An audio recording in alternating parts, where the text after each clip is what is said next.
score 40-36. While Judge Barbara Perez has it 39-37. All for the winner by unanimous decision, the crown jewel.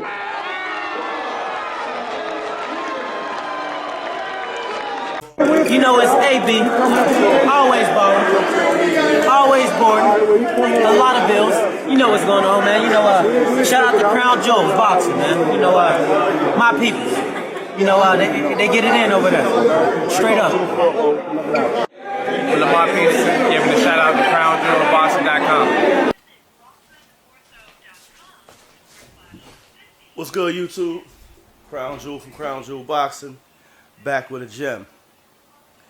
I want to start off this video by thanking everyone who's been supporting my channel over the last couple months that I've been active. It's greatly appreciated. We've reached a milestone. We're about halfway to our initial goal. I had 500 subscribers. The initial goal is to get to 1,000. And we're right at about 2,000 watch hours trying to get to 4,000. So all of you that have been participating, thanks a great deal. I really appreciate it. To anybody new, please take this opportunity to like, comment, and subscribe. Hit the bell notification so you can be notified when I drop videos. Welcome. And again, I really appreciate you taking time to hear me out. I want to start off today with some big news on my fellow New Jersey native, Shakur Stevenson. Shakur Stevenson is kind of like the boogeyman of the lightweight divisions, preferably the lightweight division now. My man has been trying to make a title elimination bout to become the mandatory challenger for the WBC after they ordered him and Pitbull Cruz to become the WBC mandatory, and Pitbull declined. He went through 4 or 5 different opponents since then, Zepeda and a couple other guys, trying to find a dance partner to get a title shot, which is baffling to me because I think that's supposed to be everybody's goal, is to fight for a world title. And most guys say, if I have a chance to fight for a world title, I'll fight whoever it takes to get there. But that's not the case in this instance. I guess a lot of them think it's not worth the risk to fight him. Well, he finally got a dance partner in a Japanese fighter by the last name of Yoshima. I won't even try to pronounce his first name. I don't know much about him, but I know he was courageous enough to take the fight, so my hat's off to him.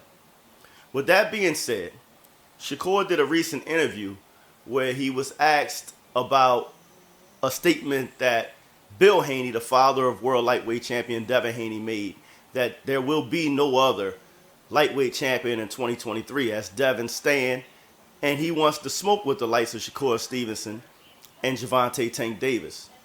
Well, Shakur Stevenson responded like a boss and said, Devin ain't got no choice.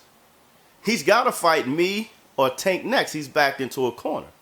And the evidence of this is, again, Shakur preparing a fight in the IBF Eliminator to become the mandatory, and Tank already holding the WBA title, which makes him the WBA's mandatory, so if he so chooses to exercise that option. And he's already said he wanted that fight. So he's right. If Devin's going to stay at 135, he doesn't have that option.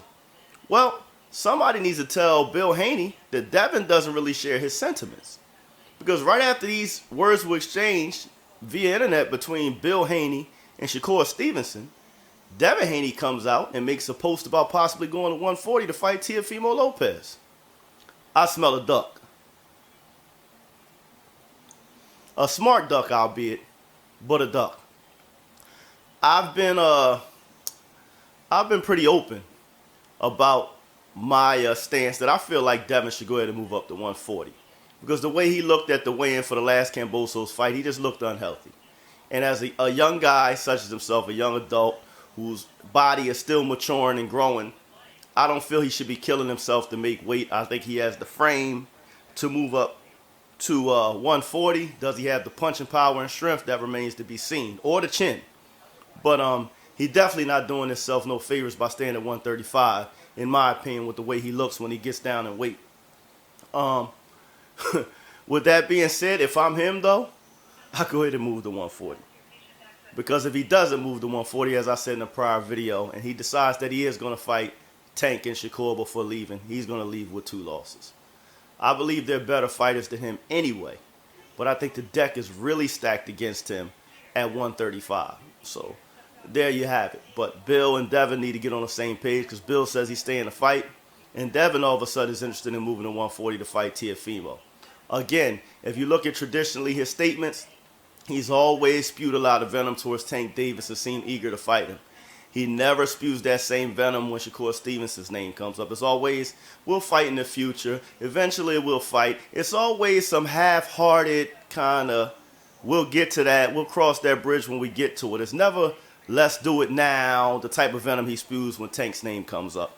So with that being said, again, I believe Tank is the class of the lightweight division. I believe he comes out. He has a slight edge over Shakur. But I believe Shakur is that number 2, and if anybody's going to give Tank a problem, it's Shakur. And I believe, even though Devin has all the belts, he knows that he's a lesser fighter than both of those 2, which is why we probably won't see those fights happening at 135.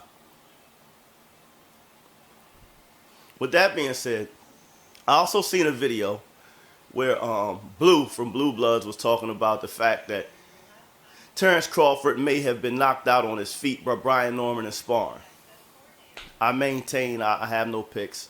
I don't really care too much about what happens in sparring. He made his case about how he feels sparring is important because it creates a storyline. If you're a media personality or you're looking to promote a storyline to the general public, yeah, it's relevant then, because it draws interest around a potential fight. But other than that, as far as predicting how a fight would turn out, I don't think it says much, except whether or not a fighter can take the other's power. Now, when you have fighters knocked out or hurt, that can mean something, because we all know that in fights, they fight in much smaller gloves without headgear. So you would be much more susceptible to being knocked out in a fight than you are sparring. So if you can't take a guy's punch in sparring, it probably wouldn't be a good idea. You're probably not going to fare well. You get hit on the chin by him in a fight. But as far as who gets the best of who, I don't really think that matters, because guys take chances in sparring they wouldn't necessarily take in fights.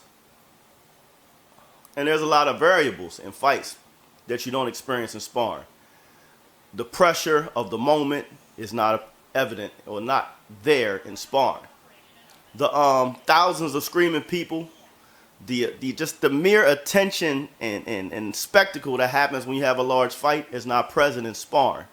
The pressure of not wanting to be embarrassed or look bad is not really present in sparring, because there's usually only a select few people there, and what happens in sparring generally stays within the gym. So guys are a lot more freely to try things and jump into the ring with people that maybe, have talent that supersedes theirs, because there's no risk.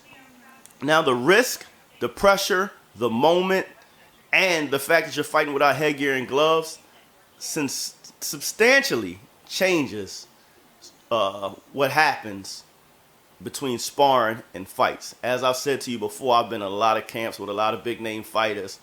I've seen a lot of champion sparring partners give them problems, whether it be Darren Van Horn, Riddick Bowe, as well storied that Muhammad Ali sparring partners gave him a lot of problems. It's Virgil Hill. I've seen a lot of guys sparring partners give them a lot of problems. Dwight Muhammad Qawi.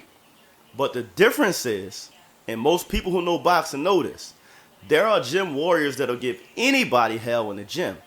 But a lot of times those very sparring partners end up fighting the champion that they gave hell in sparring.